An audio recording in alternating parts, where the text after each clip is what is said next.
Of your New Year here on Speedweek with a full half-hour conversation with one of the greatest competitors in the history of motorsports, A.J. Foyt.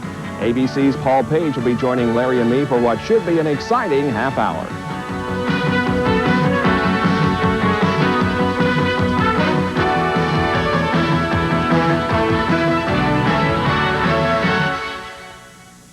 Well, Happy New Year, everyone, and welcome to the first 1988 edition of Speedweek. I'm Bob Jenkins, along with Larry Nuber, the motorsports voice of ABC Sports, Paul Page, and a man whose credentials and accomplishments would take a good portion of this half hour if we were to list them all. His name says it all, A.J. Foyt. Topics to talk about: IndyCar racing in general, A.J.'s plans for '88, and a look back at his career. Well, A.J., talking about 1988, first of all, many of my colleagues have already determined when you are, or maybe it is were, retired. But what about A.J. Foyt? Are you going to race a full season next year? Well, it looks like I'm going to go out on championship cars and run the full season. Really? Just a lot of tracks, like Long Beach. They've had that race, what, 10 or 12 years. I've never been out there, and I kind of want to go to that race. It's a road course, and just see what some of the road courses are like. What other plans do you have as far as racing is concerned? You're going to go Winston Cup racing, IMSA?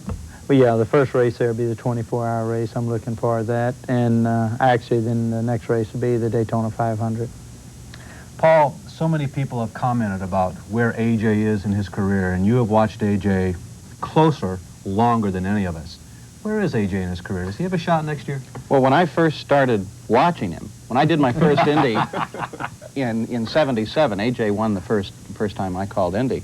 I started asking him right then, when are you going to retire? The first one, right? And I'm less convinced today that he is anywhere near retirement than I was then, because every car he gets into, he's still highly competent.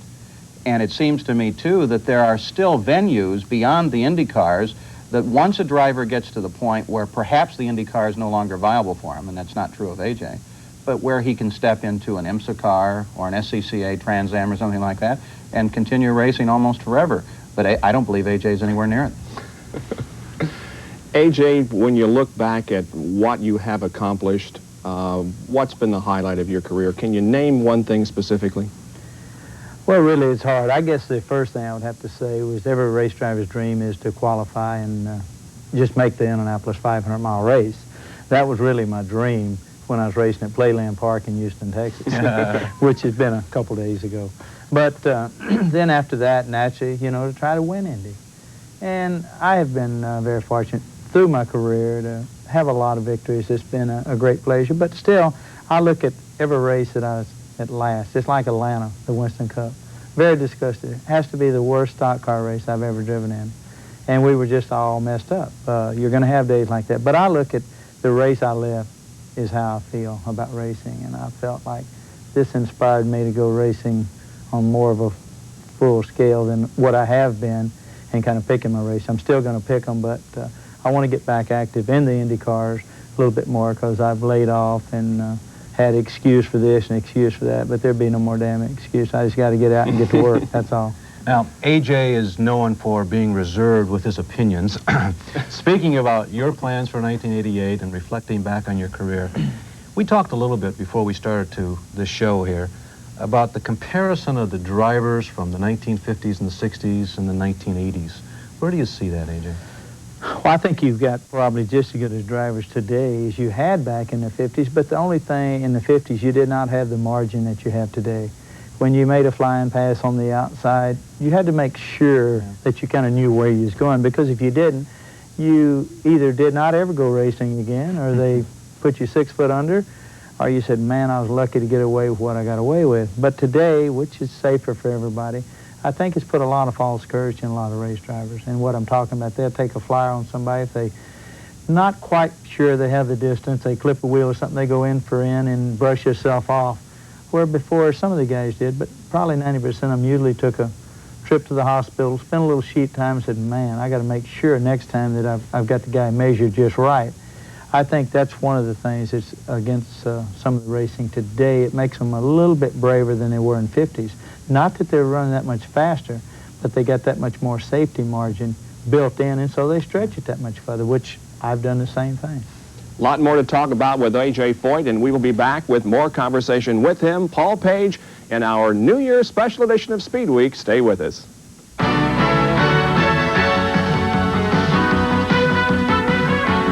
Speedweek is brought to you by B.F. Goodrich TA Radios. We make your car perform. By Quaker State Motor Oil. New Quaker State with QSX keeps your engine cleaner to last longer. And by Busch Beer. The beer with a taste as smooth as its name.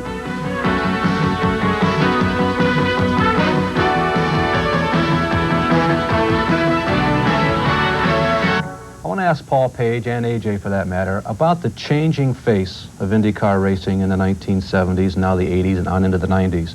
The dirt tracks, which AJ started and won first on, are gone. Is that good, Paul? Oh, I'm not sure. I know that I miss it.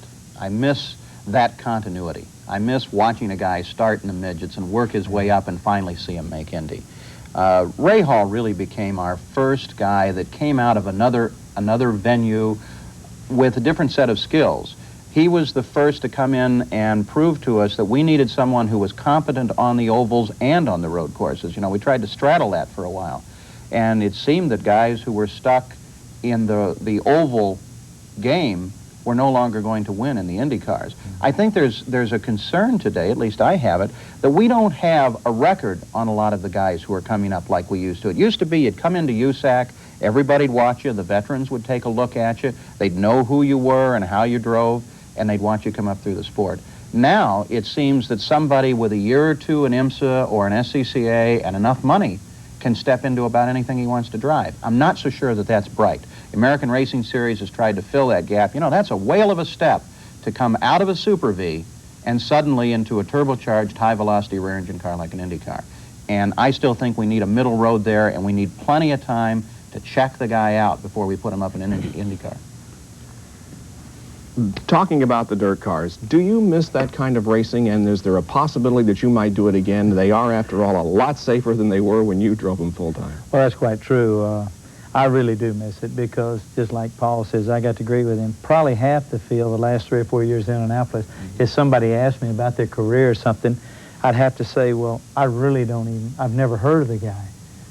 Like, I never did really hear of Ray Hall until he come to Indianapolis, which he's very successful and done a very good job. But what I like to do is just roll back, not because I have run the dirt, but just watch a race and just take, like this year's field at Indianapolis, and have a track such as Langhorne used to be and say, okay, boys, we're all going to go run dirt cars. And I'm not exclude myself because I was kind of raised in the midgets and dirts.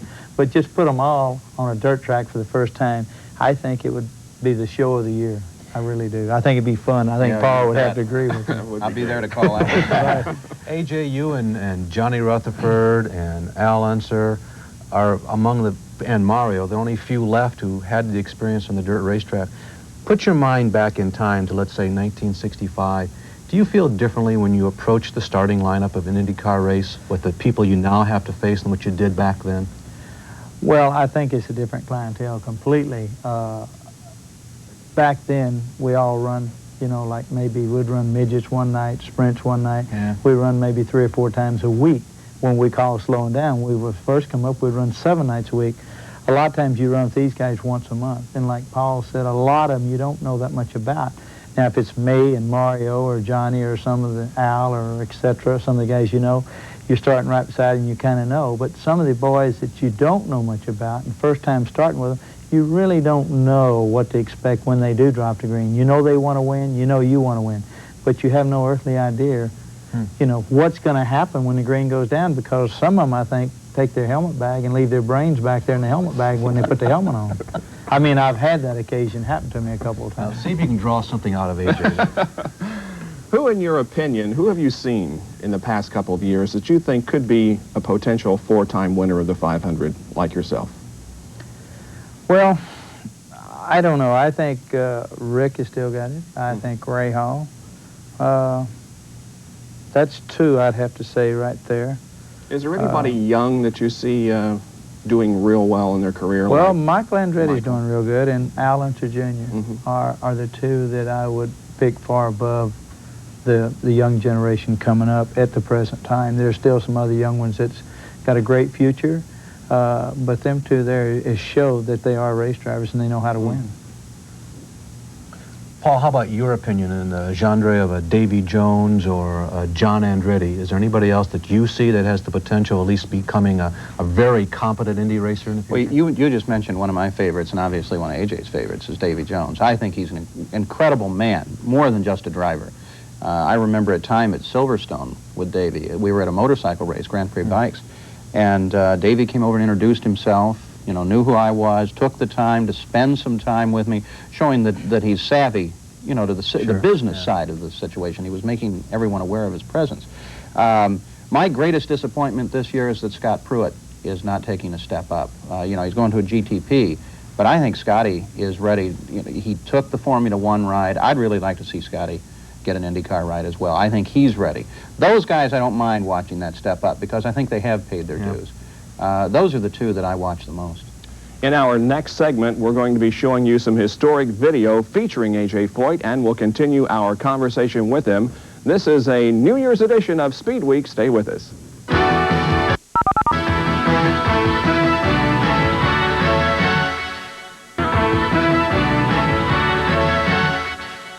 Well, Dick Wallen has been filming races longer than A.J. has been driving in them. Our Dick Wallen Racing Classic today contains several highlights and perhaps some lowlights from A.J.'s career. And A.J. is here, and Paul Page and Larry and I to talk about this historic video. Bows seal fast. Oh, there's Mr. Foyt. Things weren't as good and skillful then, I guess, when you began, eh? Well, I guess that's right. That was the day I felt like I wasn't going to do nothing right, and everything turned out beautiful that day.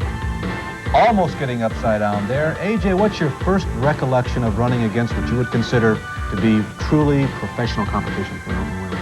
Well, actually, right there was some of the best racing you could ever have. I feel the midgets is some of the most. There's some great drivers right there. Mario, Bobby, Mel Kenyon, and Mr. Foyt. Yeah, I'm glad you see who won. Now, this is the Astrodome, the first ever indoor midget race. It was a big extravaganza at the time, and you're telling me you won the main event, but do you remember who the overall points winner that weekend was? Well, not really, because that midget right there was a midget I used to run on the West Coast that I still have, and that was one of my favorite cars. Tom Bigelow, I believe, won the overall points that week. How did he win it when I won the main event? I don't know. That's a good question. In my hometown. Yeah. Well, here's a little sports car activity from Riverside. Yeah, I think I lost it the first corner down there. I was leading, as you see, but there I come back talking to J.C. Agajanian right there, my good friend. Whose son, Kerry, of course, still promotes Ascot. Right. Paul, when did you come onto the scene here in terms of Major League Racing? Well, actually, about '63. My first time to sneak in the Indianapolis Motor Speedway was when John Zink gave me a pass to sneak in the garage area. Boy, that's the old scarab, isn't it? Yeah, and this is where I showed Earnhardt how to cut across. That's where you learned that, huh? You know, I don't know that you went across that grass or dirt, whatever it is, quite as quickly as Mr. Earnhardt did. He learned well, you know that? Right. That was a car that kind of almost ended my racing career right there. That was the low point of the career. Yeah, broken back and leg and pulled my breastbone apart, and I had concussion, so I was kind of injured pretty good right there. This is historic Langhorne. What was it like driving there? That was a great racetrack. I was one of the fortunate guys to win that race 4 times, you know, in the champ cars, and I think a couple times in the stock cars. But there was a track that you run sideways and averaged around 110 to 115 miles an hour lap way back in the dirt cars. A lot of great race drivers lost their lives there, but it was a great racetrack. Paul, Ralph Ligori, this is a scene from the Hoosier 100, I believe, will tell us that he was the best ever at Langhorne. There's AJ testing the outer groove. What's your opinion, Paul? Well, I think Ralph was the best at inverted performance. I think AJ would keep him the patches on the track was probably better. Now, here's some Milwaukee stuff, I believe, and I remember the day, AJ, that you pulled the dirt car from Springfield up to Milwaukee, and the pavement car wouldn't work, so you started in the dirt car. And that's true. That was an Indy car that's supposed to be there at Milwaukee. That's at Phoenix, and they didn't get it ready, so I won the race at Springfield, and Gordon Van Leeuwen, a good friend of mine in Houston, said I set racing back 100 years. I pull a dirt car off, put pavement tires, and we sit on the pole, and I'll never forget that day, and ran second in the race. It was a 200-mile race. Yeah, and you thought the in-car camera was something of the 1980s. Sleeves rolled. Oh, now, what about this? That was probably the highlight of my career. And everybody said he was playing. You can see how I'm not playing right there, but we was at DeQuoin, Illinois that day, and the cars got the line, I guess, excited, and he broke the chain. I started running. As if I wouldn't have run, he wouldn't attack me. But I wasn't. I told you, don't run, he won't go after you, right? And you couldn't stay there. This is California. Yeah, Yeah, a little dune buggy action, and your passenger is Bruce Walkup, another race driver. Dick Wallen went to take some shots, and he got one, and he said, try to get up a little higher, and I said, I almost flipped it. Well, the next shot, you can see it happen. Poor Bruce Walkup's on the bottom. I stepped on his head. He said, get out. How did you get out of there, man? There's a man run underneath there, right? You'll see Bruce will show up here in a minute. There he is.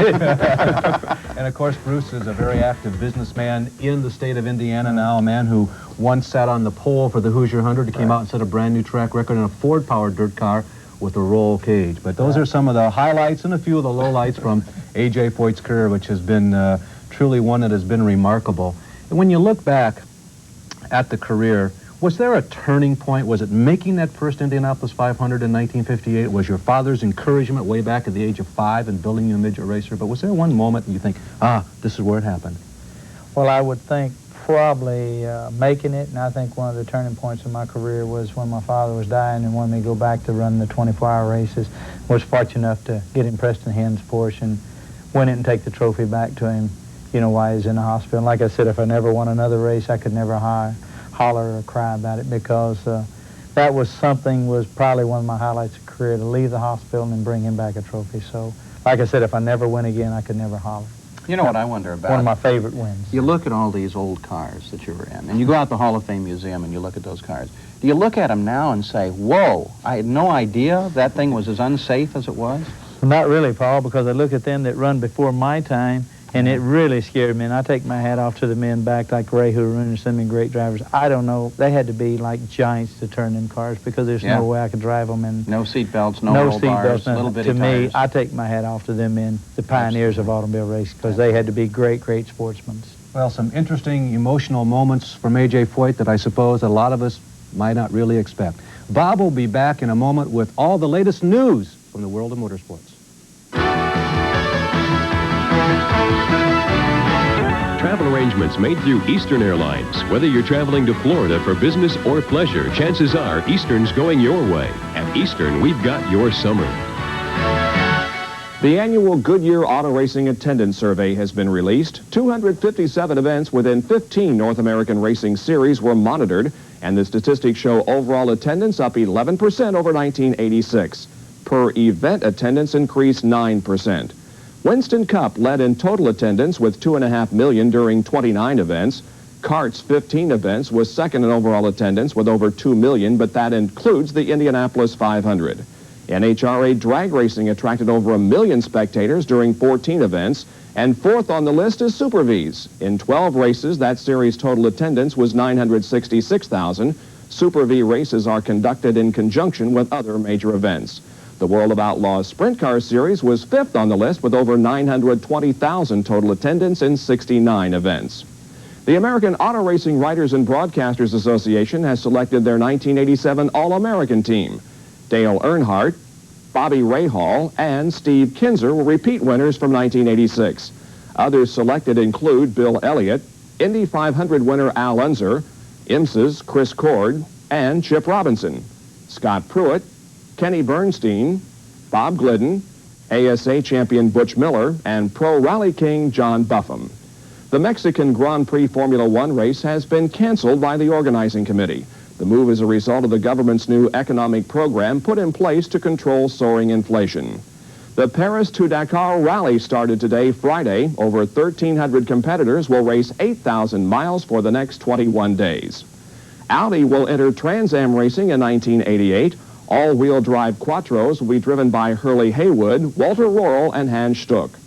Kerry Agajanian, race organizer at Ascot Park, has been named USAC's Race Organizer of the Year. USAC also named Dan Borse as Most Improved Driver in the Midget Series, and Kenny Jacobs was similarly honored in the Silver Crown Series. And we here at Speedweek would like to welcome to ESPN Motor Week Illustrated. The half-hour motorsports program debuts Wednesday night, January 7th. Getting more horsepower through spark plugs is a topic of this week's Bernstein File, brought to you by Quaker State. In Winston Cup NASCAR racing, one way to make a little more horsepower, the engine builders have found out, especially for qualifying, is to use an extended tip plug. Now, it's a longer plug, so when it goes into the cylinder, you have to be very careful that the piston doesn't come up and close the electrode. If it closes the electrode in all 8 cylinders, the engine won't run, and you're not going to qualify number 1. Now, to prevent this from happening is very easy. The engine builder runs the plug in with the electrode to the top of the cylinder. This keeps the piston away from it. He also marks it with a mark slot, as you see, on the cylinder head and on the spark plug, so that he knows that the electrode is to the top. If everything works right and it makes a lot of power, you could be number one today. I'm Kenny Bernstein. Now here's this week's trivia question. Where did A.J. Foyt win his first IndyCar race on pavement? A, Trenton, B, Phoenix, C, Milwaukee, D, Langhorne, or E, Indianapolis? Larry and A.J. will have the answer in a moment.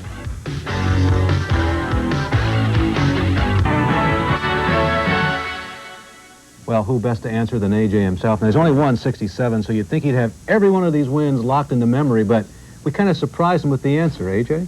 You really did. I would have had to say myself Trenton, but, at that time Trenton was paved. Phoenix, was dirt. Milwaukee was paved.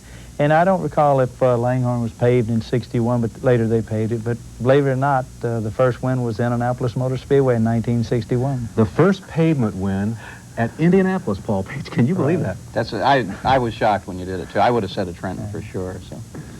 Well, A.J., we are almost to 1988. In fact, we're already in the year. But how do you look at the year? Do you go into it with the hopes of winning a championship, since you have basically decided that it's going to be a full season for you? Well, we're going to run awful hard. It's going to be hard to beat some of the boys that campaign, like Ray Hall and Andretti knows all the courses. But, I haven't backed into 7 national championships by just going racing. And if I'm on the whole racing schedule, the full season, we're naturally going to try for it real hard. Paul, outside of the obvious, Michael and Bobby, and maybe Little Al with his new Gallus team, is there anybody else that you see as a threat for winning and becoming perhaps champion? Oh, that you blindsided me with that one. Yeah. Foyt. Yeah. Because I'm sitting next to him. And he's got a whale of a right. He really. No, I don't see anybody suddenly thrusting through that group. There's 6 of them in there that are going to win. And I think you have to look anymore not only at the driver but the team. And I don't see a new solid effort.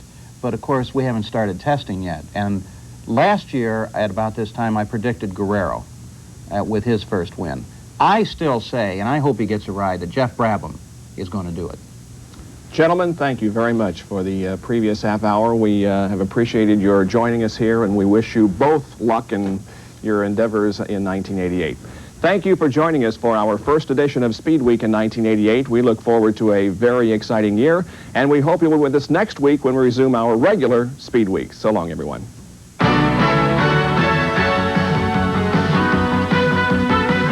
Speedweek has been brought to you by B.F. Goodrich TA Radios. We make your car perform. By Quaker State Motor Oil. New Quaker State with QSX keeps your engine cleaner to last longer.